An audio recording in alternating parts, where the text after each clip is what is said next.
하나님의 말씀은 누가복음 5장 17절입니다. 누가복음 5장 17절부터 26절까지 교독을 하겠습니다.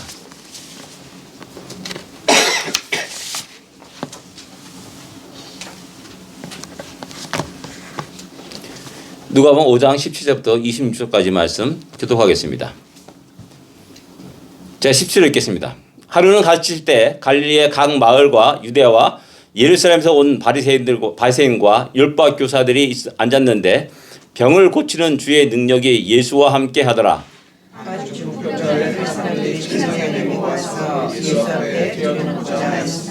무리 때문에 메고 들어갈 길을 얻지 못한지라 지붕에 올라가 귀화를 벗기고 병자를 침상채 무리 가운데로 예수 앞에 달아 내리니 예수께서 그들의 믿음을 보시고 이르시되 이 사람아 내 죄사함을 받았느니라 하시니 서기관과 바리새인들이 생각하여 이르되 이 신성 모독하는 자가 누구냐 오직 하나님 외에 누가 능히 죄를 사하겠느냐.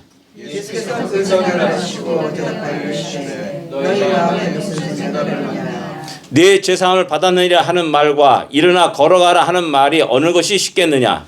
그러나 인자가 땅에서 죄사함을 생사가 있는 줄 너희로 알게 하리라 하시고 중풍병자에게 말씀하시되 내가 내게 이르노니 일어나 내 침상을 가지고 집으로 가라 하시니 그 사람이 그들 앞에서 곧 일어나 그 누웠던 것을 가지고 하나님께 영광을 돌리며 자기 집으로 돌아가니 모든 사람이 놀라 하나님께 영광을 돌리며 심히 두려워하여 이르되 오늘 우리가 놀라운 일을 보았다 하니라. 아멘.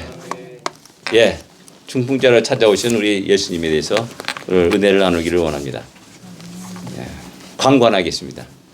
사순절 기간 동안에 여러분들 여기 문을 열어놓겠습니다. 그러니까 여러분들이 오고 하면서 한 번씩 오셔가지고 하나님께 기도하며 이렇게 사순절 기간을 보내면 좋겠습니다. 우리 문제를 인간에게 말하지 마십시오. 하나님 앞에 나와서 호소하시고 또 하나님께 우리의 문제를 맡기시는 우리가 되기를 원합니다. 그런 속에서 이 사순절 기간이 하나님께서 행하신 크고 놀라운 일들을 경험하는 그런 복된 시간이 되기를 원하고 또 주의 말씀을 읽어 나갈 때 하나님의 말씀은 성령의 감동으로 기록된 책입니다. 그렇기 때문에 펼쳐 있는 자들에게 성령의 감동하심이 일어나고 또 그 속에서 놀라운 은혜가 넘칠 줄 믿습니다. 우리 모두가 이 사순절 기간이 참으로 그렇게 복된 시간이 되기를 기도합니다. 예. 중풍병자를 찾아오신 주님, 이 누가복음 5장은 제가 말씀드리지만 주님을 만난 네 사람의 모습을 우리에게 보여줍니다. 베드로가 그렇고 문둥병자가 그렇고 오늘 중풍병자가 그렇고요. 그 다음에 다음 주에 레위가 그런 사람이라 할 수가 있습니다. 각각 인생의 독특한 모습을 보여줍니다. 베드로는 한번 실패한 자라 말할 수 있고요. 또 중풍병자는 단절의 아픔 속에서 고통을 당하는 그런 사람이라 할 수가 있습니다. 오늘은 중풍병자를 찾아오신 우리 주님의 모습을 다시 한번 나누기를 원합니다. 제일 먼저 우리 예수님 앞에 많은 사람들이 모였음을 갖다가 17절에 말씀하고 있습니다. 그들의 신분은 달랐습니다. 가난한 사람도 있었고 또 돈 많은 사람도 있었고 병든 자가 있었고 건강한 자가 있었고 또 바리새인들이 있었고 율법사들, 교법사들이 있었고 또 동네 사람들도 있었을 겁니다. 또 그들의 출신조도 다양했음을 또 성경은 얘기합니다. 갈릴리 각촌에서 모여든 사람이 있습니다. 유대에서도 온 사람이 있고요. 예루살렘에서도 나온 자들이 있음을 갖다가 이야기합니다. 그만큼 예수님의 소문은 이제 지금 가나안 지역 전체에 퍼져 나갔다는 사실을 우리는 알 수가 있습니다. 그리고 그 모인 자들을 향하여서 우리 주님은 말씀을 전하십니다. 또 그들이 예수님께 나온 목적도 달랐음을 또 우리가 짐작할 수가 있습니다. 유다와 예루살렘에서 온 바리새인과 교법사들이 있습니다. 성경은 이들이 참으로 성경에 뛰어난 지식을 갖고 있는 자들이라고 말합니다. 백성의 지도자들이라고 말합니다. 이들이 주님께 온 목적이 무엇이겠습니까? 살피기 위함입니다. 야, 예수라는 사람이 큰 소문을 가지고 모든 기적을 이적과 기적을 행하는데 과연 어떤 것인가를 갖다가 살피기 위해서 예루살렘부터 왔다라는 사실입니다. 호기심이 있을 겁니다. 그들은 주님 앞에 물을 끓려고 나온 것이 아닙니다. 그분의 입에서 나오는 가르침을 받으려고 나온 것이 아닙니다. 평가하려고 나왔습니다. 이 모습에서 오늘 우리는 여기에 모였습니다. 우리는 과연 어떠한 목적을 가지고 이곳에 왔는지 한번 생각해 봐야 됩니다. 어떤 마음으로 우리는 이곳에 앉아 있는지를 한번 생각해 봐야 됩니다. 마태복음 11장에 이런 주님이 말씀합니다. 너희가 무엇을 보려고 광야에 나갔더냐? 너희가 무엇을 보려고 광야에 나갔더냐? 이 질문은 제 마음에 늘 남아 있습니다. 그래서 내가 무엇을 하든지 간에 어떤 일을 하든지 어떤 곳에 있든지 나는 과연 무엇을 하고 여기 있는가? 나는 무엇 때문에 이곳에 존재하는가? 라는 그 질문을 제 자신 스스로가 늘 하게 됩니다. 진짜 우리는 이곳에 왜 왔으며 무엇 때문에 이곳에 있는지 다시 한번 생각해 봐야 되고 우리가 일하는 목적 또 공부하는 목적 또 열심히 우리의 땀을 흘리는 운동하는 목적 쉬는 목적 그런 모든 것들에서 좀 더 명확하게 가지고 하루하루를 살아갈 필요가 있다는 사실입니다. 우리는 여기서 왜 모였습니까? 예배 드리러 왔습니다. 예배 드리러 왔다라고 우리는 다 얘기합니다. 과연 예배는 무엇입니까? 우리는 참된 예배를 하나님께 드리고 있느냐? 또 그 생각도 또 하게 됩니다. 우리 생각 속에 예배라는 그 개념은 우리의 권리라고 생각하는 사람이 많습니다. 내 권리. 내 권리이기 때문에 내가 예배 드릴 수 있고 예배 안 드릴 수 있습니다. 의외로 많은 신앙인들이 예배를 권리로 생각하는 경향이 많이 있습니다. 그런데 성경은 예배 드리는 것은 성도의 의무라고 말합니다. 예배 안 드리면 안 된다고 말합니다. 십계명에도 안식일을 거룩히 지키라라고 말씀합니다. 그리고 안식일을 범하는 자를 갖다가 죽이라고까지 말씀합니다. 이게 권리입니까? 아니에요.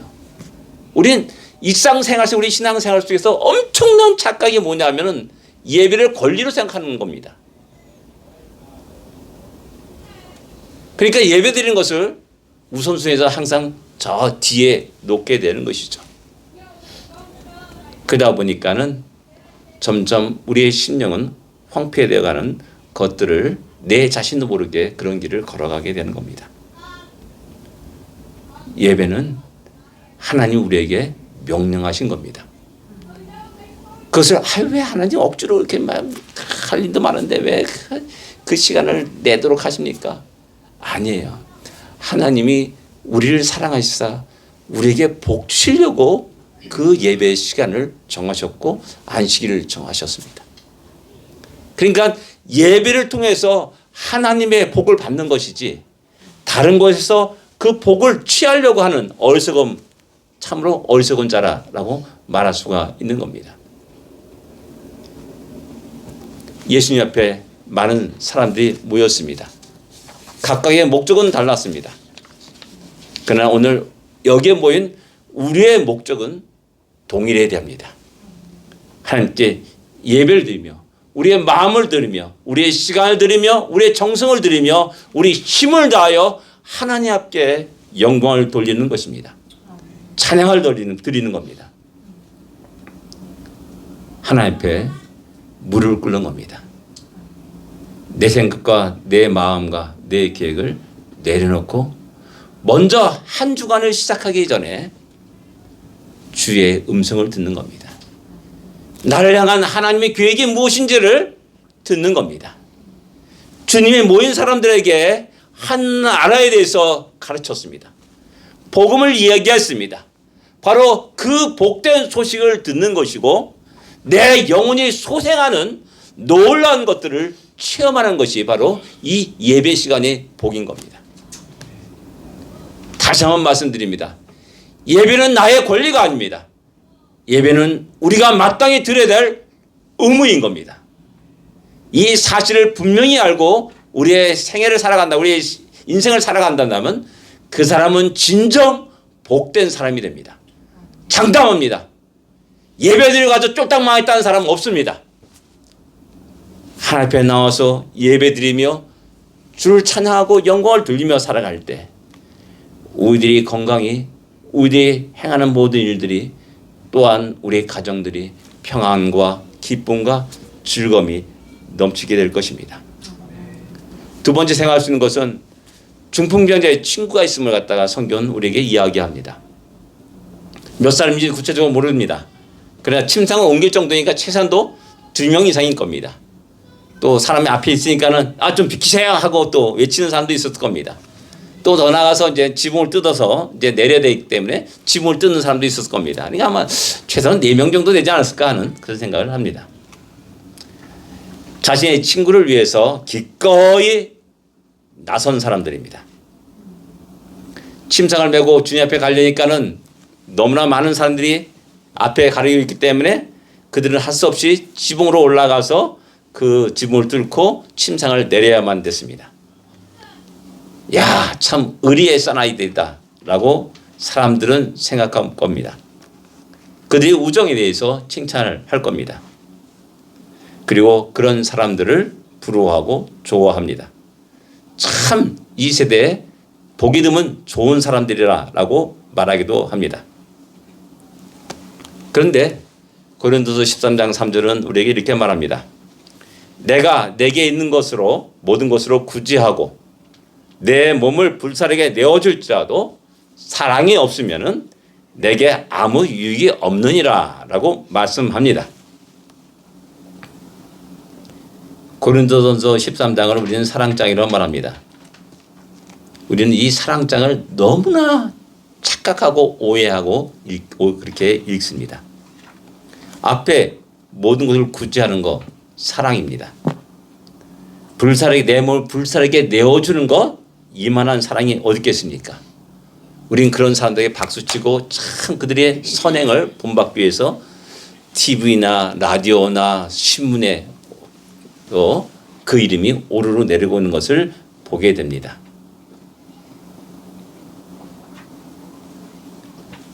그러나 주님은 그들의 우정을 보신 것이 아니었습니다. 그들의 우정을 칭찬하지 않았습니다. 지붕을 뜯어내는 열정도 주님은 칭찬하지 않았습니다. 주님은 그들의 믿음을 보았다라고 20절에 말씀합니다. 우리가 잘 알듯이 히브리서 11장 6절에 믿음이 없이는 하나님을 기쁘시게 못한다라고 말씀합니다. 믿음, 이 믿음 속에는 인정하다는 의미를 가지고 있습니다. 하나님과 우리와의 관계에 인정하는 겁니다. 그 다음에 인정하기 때문에 우리 하나님에 대해서, 우리 주님에 대해서 신뢰를 할 수밖에 없습니다. 그러니까 어떤 사람은 콩으로 매주 쓴다도 믿지 않는데 우리 주님은 야, 무리를 걸어와 하니까 베드로는 툭 뛰어듭니다. 이게 신뢰입니다. 야, 저분이 나를 죽이려고 와. 절대 그럴 리 없어. 그러니까 아기처럼, 어린아이처럼 그냥 말씀하는 대로 그냥 신뢰하고 그냥 따라가는 겁니다. 순종하는 겁니다. 신뢰할 수 있기 때문에 그분을 전폭적으로 의지하게 됩니다. 100% 의지합니다. 그분의 능력을 의지하고 약속을 의지하고 어려운 인생의 나그네 길을 살아갑니다. 이런 믿음이 노아로 하여금 거대한 방주를 만들게 합니다. 이런 믿음이 아브라함으로 하여금 본토 친척 아비지를 떠나는 하나님의 말씀과 명령에 순종하게 합니다. 이런 믿음이 자기 아들 독생자 이삭을 바치라 하실 때 예, 알겠습니다 하고 사흘길 걸어 이삭을 드리게 됩니다. 이러한 믿음이 모세로 하여금 공주, 바로의 공주라는 그 호화로운 화려한 풍요로운 삶을 버리게 합니다. 도리어 주의 백성들과 함께 고난을 받는 길을 기꺼이 합니다. 이러한 믿음이 이스라엘 민족으로 하여금 홍해를 건너게 합니다. 요단강을 건너게 합니다. 또 여리고성을 무너뜨리게 합니다. 무엇보다도 이러한 믿음은 연약한 가운데 강하게 하였다는 사실입니다. 우리 모두를 강하게 했다는 겁니다. 객관적으로 볼 때 너무나 연약한 모습입니다. 그러나 세상이 감당하지 못할 너무나 강함이 또 믿음의 사람들 가운데 있음을 성경은 우리에게 이야기하고 있고 세상 교회사는 우리에게 이야기하고 있는 겁니다. 친구들은 바로 그런 믿음을 가지고 주님 앞에 나옵니다. 병든 친구를 메고 나옵니다. 주님의 전능하심을 믿고 그분의 자비와 긍휼을 믿고 그분께 나아갑니다. 그 주님이 바로 나의 주님, 우리의 주님이십니다. 우리를 위해서 이 땅에 내려오신 주님이시고 나를 만나신 주님이십니다.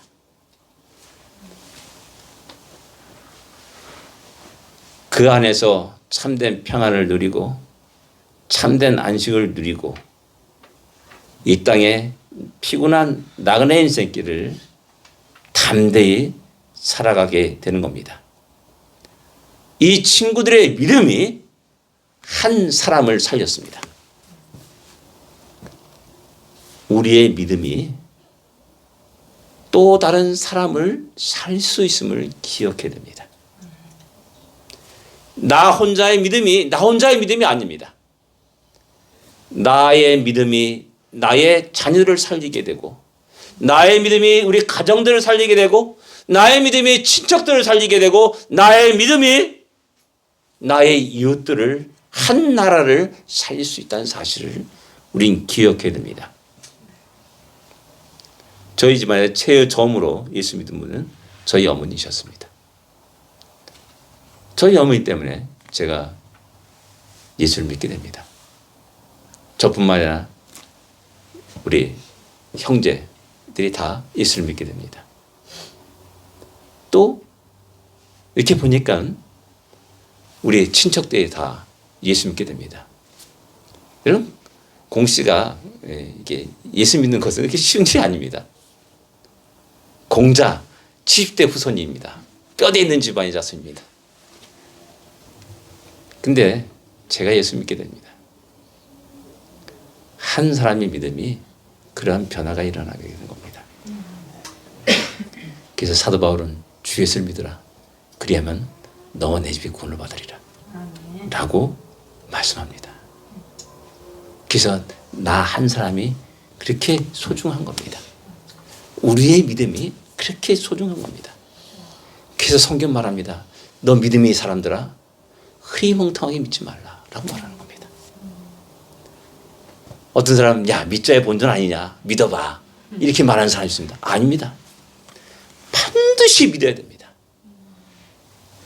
야 안 믿는 것보다 믿는 게 더 낫지 않느냐 라고 말하는 사람이 있습니다. 저는 이 말을 너무나 생생히 기억합니다.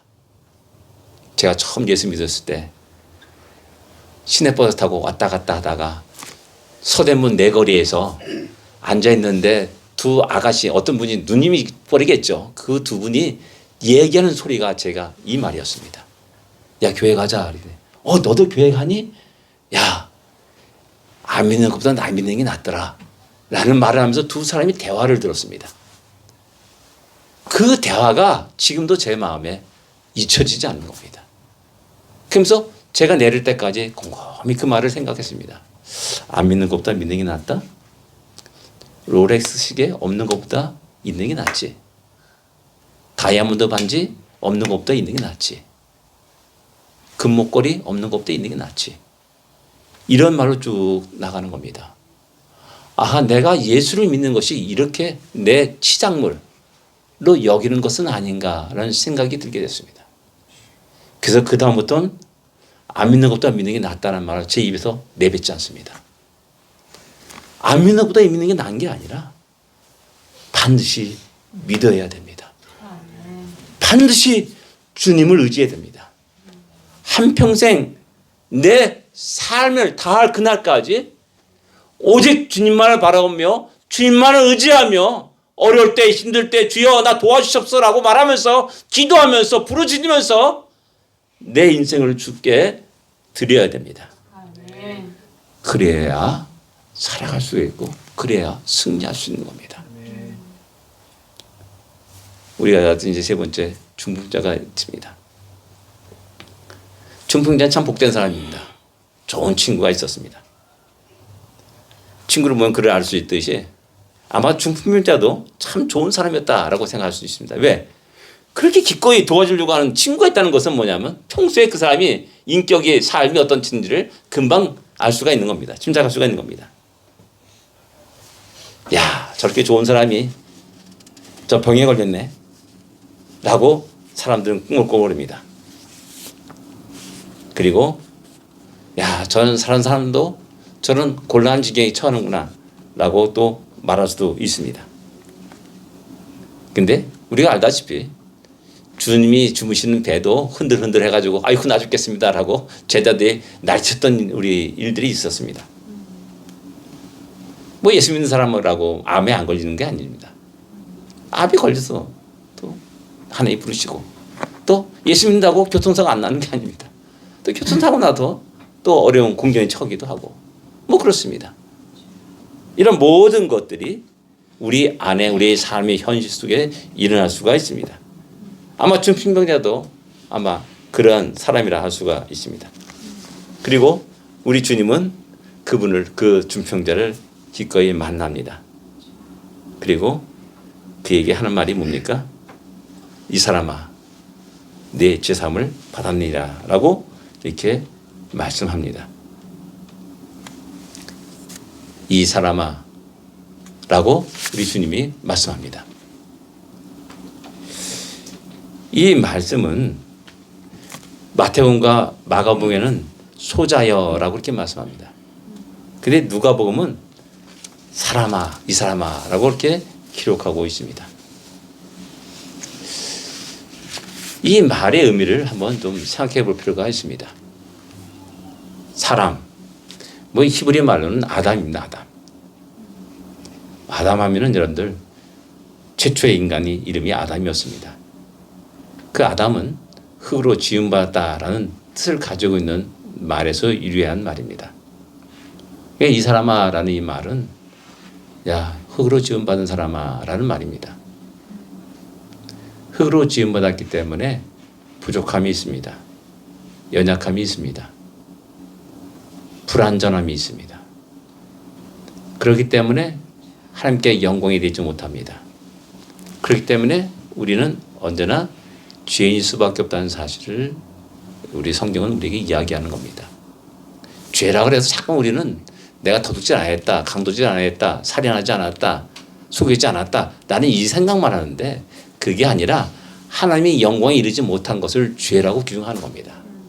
그것이 바로 죄라고 말하는 하마르티아라는 그 단어입니다.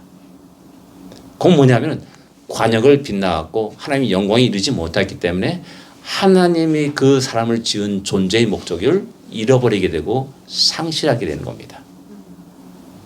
하나님은 아담을 만드시고 만물을 다스리라 정복하라 라고 명령하십니다. 근데 도리어 정복을 당하는 존재가 되었습니다. 다스리는 존재가 아니라 다스림을 받는 존재가 되었습니다.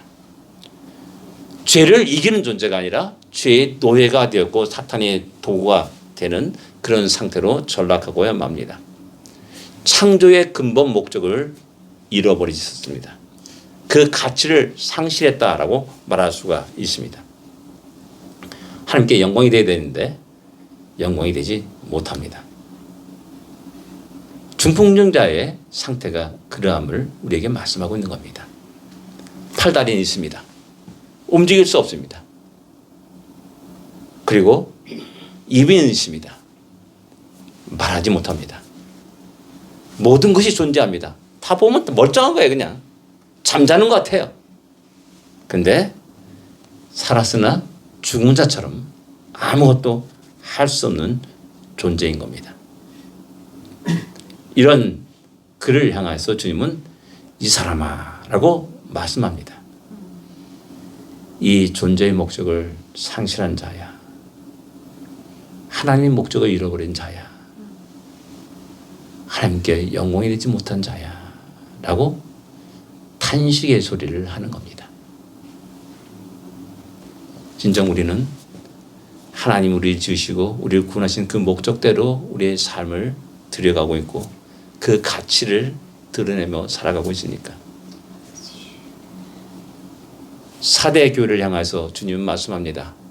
너가 살았다는 의미의 이름을 가졌으나 너는 죽은 자라라고 말씀합니다.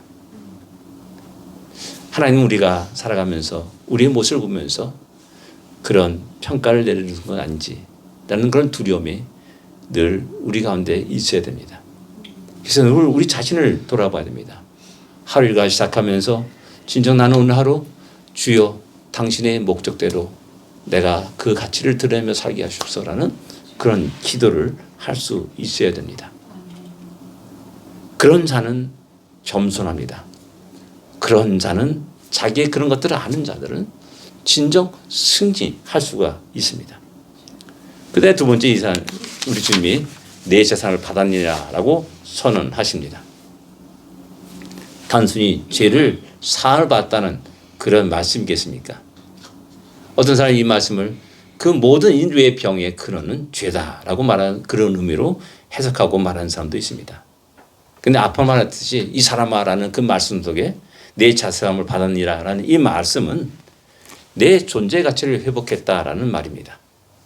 내 존재의 목적과 가치를 회복했다라는 겁니다. 진정 내 인생이 다시 하나님의 영광이 될 수 있다라는 사실을 말씀하고 있는 겁니다. 살았으나 죽은 자가 아니라 진정 살아있는 자로서 생명이 약동하는 움직임이 있는 그런 자가 되었다라는 사실을 말씀하고 선포하고 있는 겁니다. 팔다리 있으나 움직이지 못하는 자가 아니라 팔다리 움직여서 하나님의 선한 일들을 행하는 자로 바뀌었다는 사실을 이야기하는 겁니다. 입이 있어도 말하지 못한 자가 아니라 그 입을 열어서 하나님의 영광을 찬양할 수 있는 자가 되었다는 사실을 선포하고 있는 겁니다. 모든 기능이 하나님의 영광을 드러내는 그러한 귀한 인생이 되었음을 선포하는 말이 내 죄사함을 받았느니라라는 말씀입니다. 중풍자 지금까지 어느 사람에게도 도움을 주지 못하는 그런 인생이었습니다. 그것이 많은 사람들에게 고통을 주는 인생이 되었습니다. 사랑을 주는 자가 아니라 늘 다른 사람의 보살을 받는 자였습니다. 다만 신라 같은 한 생명만이 남았을 뿐입니다. 그런데 이 사람을 향해서 주님이 선포하고 말씀하면서 그 사람이 벌떡 일어납니다. 모든 기능이 회복됩니다. 그리고 하나님께 영광을 돌리며 집으로 돌아갔다라고 말씀합니다. 영광을 돌리면서 그의 입을 열어 말합니다. 입을 열어서 찬양을 합니다. 새로운 인생이 시작되었습니다. 가치를 회복하고 존재의 의미를 회복한 새로운 인생이 회복되었다는 사실입니다. 오늘 우리 주님은 우리에게 동일한 명령을 하십니다. 내 죄사함을 받았느니라. 다시 하나님의 존재 목적과 가치대로 우리의 삶을, 시간을, 우리의 인생을 드리는 복된 우리가 되기를 기도합니다. 기도하겠습니다.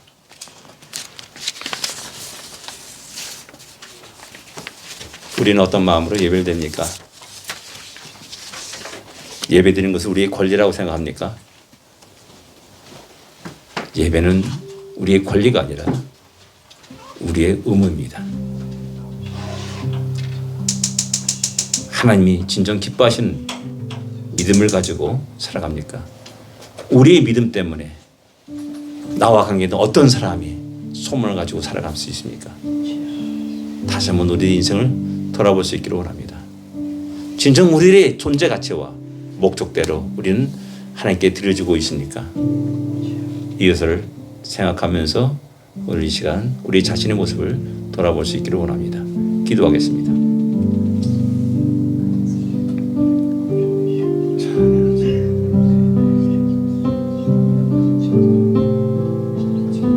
주여 감사합니다. 주님 다하셔서 우리 모두가 진짜 어디를 다